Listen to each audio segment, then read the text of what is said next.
what's up you guys? Okay, so I know it's been a while since I've had a video on my channel at all. I just got through moving states like halfway across the country. That's one of the reasons I haven't uploaded a video. Gidget! My dog is right here. I don't think she's ever been on camera actually. Hold on. Look! Oh. Thank you. Thank you. Oh. Okay, so we're gonna tell you guys something that's like pretty exciting. I'm still not fully sure exactly how this happened, but I do have a code to share with you guys. Okay, so there's this doggy boutique called Akioka Pets where they have really cute dog and cat accessories. They have outfits, they have leashes, collars, toys, like a bunch of things for dogs and cats that are super cute. If you guys go to their website and use code GIDGET25, you will get 25% off your entire order. I will have that linked down below along with the code so you can just copy and paste it. It makes it a little bit easier. I think that's pretty exciting, don't you? She's not as camera shy anymore. Do you like the camera? Do you? Today, as you guys saw by the title of the video, we're going to be doing another scary stories video since you guys liked the last one so much. If you haven't seen the last one, I'll link it down below. Basically, I discussed the true story of Annabelle and how she's like in their occult museum right now. By the way, the museum is like permanently closed. I did not know that until I looked it up today because the last time I looked it up, it still had hours listed, and so they finally updated it.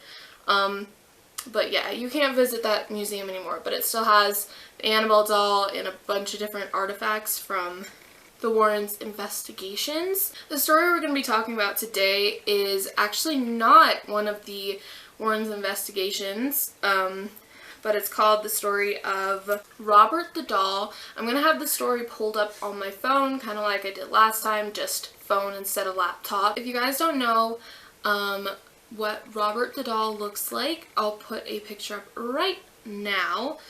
I don't know what it is about dolls exactly, but there seems to be a lot of scary / haunted stories surrounding multiple kinds of dolls in general. Actually turns out that a lot of them are like stuffed dolls, which has a lot to do with like even like voodoo or like witchcraft type stuff. What I'm using right now is actually the website for the museum that Robert the Doll is staying in right now. It's at Ghost and Gravestones. I'm pretty sure that's the name of the museum. Where you can go see Robert the Doll is they have ghost tours that you can kind of book at this museum. And it says, our nightly ghost tours visit him at the East Martello Fort along with a variety of other haunted places. The beginning.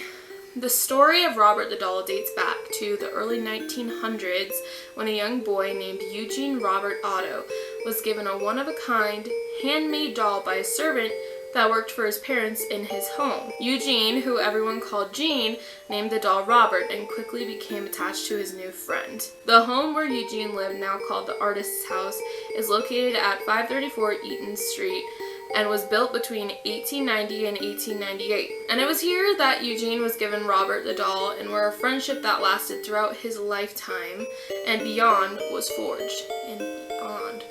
What does that even mean? While he seemed like an ordinary cloth doll, it wasn't long before Robert was involved in strange and somewhat terrifying events.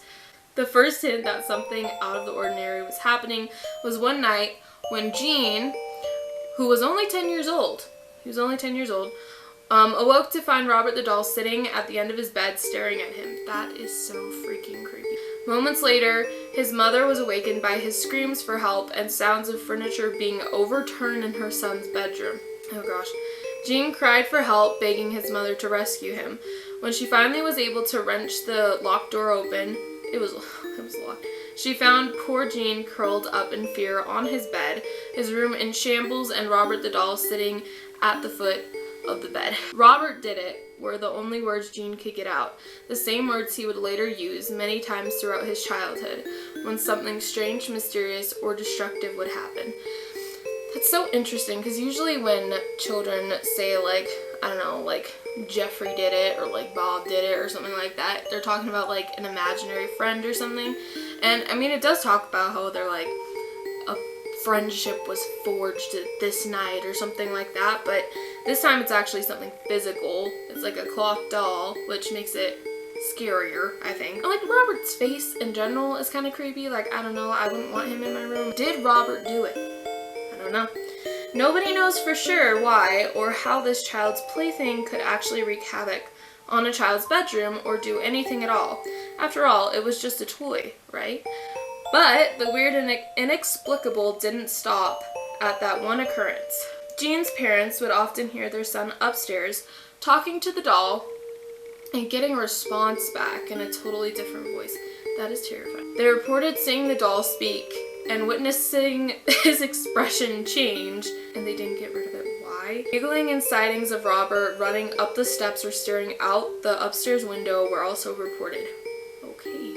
Robert continued to live with Jean throughout his lifetime, and after Jean's parents died, he moved back into their home with his wife, Anne. Jean decided that the doll needed a room of his own and placed him in the upstairs room that had a window overlooking the street. Why did he still have the doll? Like, seriously, I don't understand. Why is it that when all these weird things happen with stories with dolls, the person doesn't usually, like, get rid of the doll immediately? Like, seriously, if the doll is overturning furniture in your room and talking to you, you should not be keeping it with you. You should be burning, well, I've heard that burning it's, like, bad or something, but at least, like, giving it away or, like, throwing it. Take it to some, like, remote location and, like, leave it there or something. I don't know. Just get rid of it. Anne felt uneasy with Robert in the house, and although she couldn't put her finger on it, she wanted Jean to lock the doll up in the attic where he could do no harm. Or you could, like, get rid of it. Jean conceded, and as one could imagine, Robert the doll was not happy with his new place. Soon visitors to the home heard footsteps in the attic, the sounds of someone pacing back and forth, and devilish giggling. Neighborhood children reported seeing Robert watching them from the window in the upstairs bedroom, and told accounts of the doll actually mocking them as they walked to school. Rude. When Jean heard this, he immediately went to investigate, knowing that he had locked Robert in the attic. That's what I thought. And there was no way he could be sitting by the window of the upstairs bedroom. But to his complete shock, when he opened the door to the bedroom, there was Robert, sitting in the rocking chair by the window. Jean locked Robert back in the attic several times. Get rid of the doll.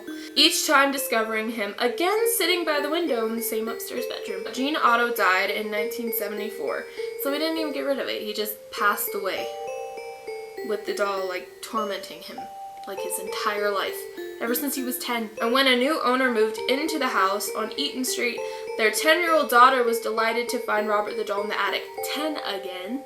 So he was 10 when he got the doll, if I remember right, and then she's 10 years old and finds the doll. 10 is an unlucky number. But her delight soon ended when she claimed that Robert was alive and that the doll wanted to hurt her.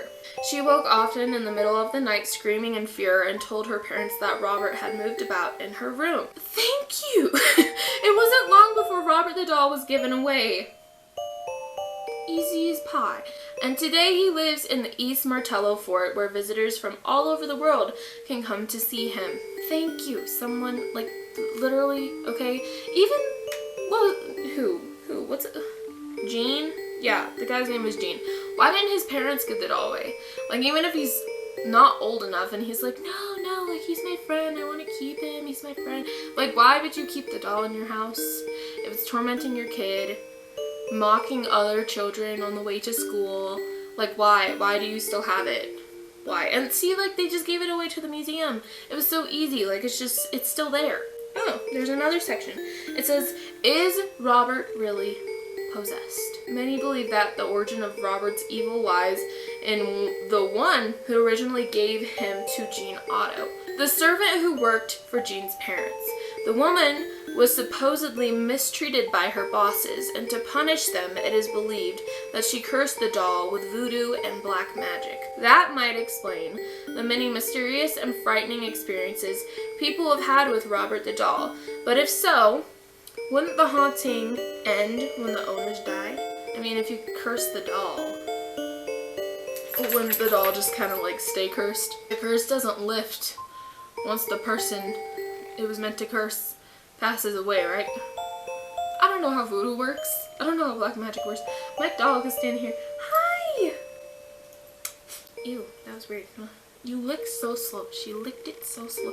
I mean my lip.